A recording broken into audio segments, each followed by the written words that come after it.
play you with that nice opening shot of Chicago. Welcome to Chicago. And now that I've talked to you a little bit about why things look the way they look, why certain styles look the way they look, I want us to be looking at buildings from now until the end of the tour, and hopefully thereafter as well. Be looking at things through that lens. So let's take a look back at that one on the left. You see from this angle especially, that one that's under construction now, look at how those lines with the reflective nature of the windows and then the shading, how it makes for that kind of wavy look to it. So this one is called Vista Tower. It's a mixed-use building, meaning it's going to have hotel, condos, a little bit of office space. Probably third tallest will be this one. But also, it's going to regain for Chicago the official title that we lost a few years ago. We're going to get it back. Of world's tallest building, designed by an architectural firm, directed by a woman. Woohoo! Girl power! We make nice buildings.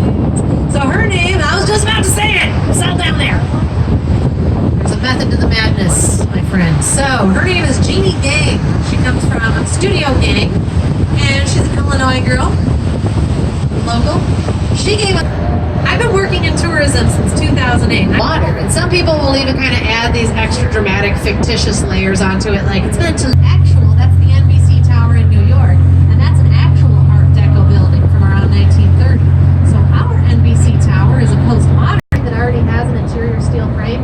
They don't need flying buttresses to support the building's weight like within a Gothic church. So why have them? Well, it's postmodern, so those are probably referring to something in the area. And you're in luck, because it's this building right over here on the right, after this one that says Fidelity, this one that is set back behind the Apple Store. Look up on top at those gorgeous flying buttresses. So that is like a big Art Deco cake with French Gothic frosting. That's the Tribune Tower. It was a newspaper headquarters right up until last year. They are now converting it into condos. Now, back to that Wrigley building that we saw going out. We're seeing it frosting on this cake. It's gorgeous. It's a lot of frosting though, so it tells you it's a little older for us. That one's from 1921. And it's actually angled towards the Michigan Avenue Bridge, which was given the honorary name of the DuSable Bridge after the one that's at the end of the upcoming bridge here on the left that has these four little tempiettos at its rooftop corners. What's frosting on that cake? That's the Jewelers Building from 1926. Notice, now that it's a little bit later in the day, not only will we see a lot of people on the bridges crossing over and they'll be waving at us, but also you're going to see a bunch of drunk people along the Riverwalk that are wanting to wave at us as well. And I say we should definitely be polite. It's the Midwest. We're known for making a wave. She was like, of course, of course. You'll see it's actually really fun because you're going to get people on the bridges that are like, hey! And to see an entire boatload of people all together just going, it's actually a really fun at other boats, so we'll get a chance to do that as well. Now, back to architecture. Over here on the left, look at this building that is between this kind of squat brown building and the building I told you about before. This one in the middle that looks like a big Greek column. It's got that pediment up at the top. This is another example of a postmodern building. This one comes from the early 1990s. It is known by its address, 77 West Wacker Drive. For a while, it was known as the Union. You should go to that exact part of the Riverwalk and then look across the river at the merchandise park. Because since last year, September, they've launched a 30-year, it's supposed to be a 30-year thing.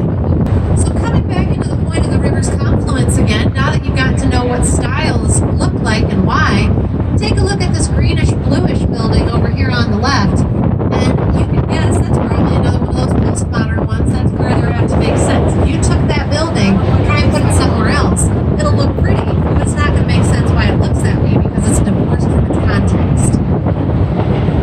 Now, we came out of the South Branch, checked out the main branch. Now, onto the North Branch of the Chicago River.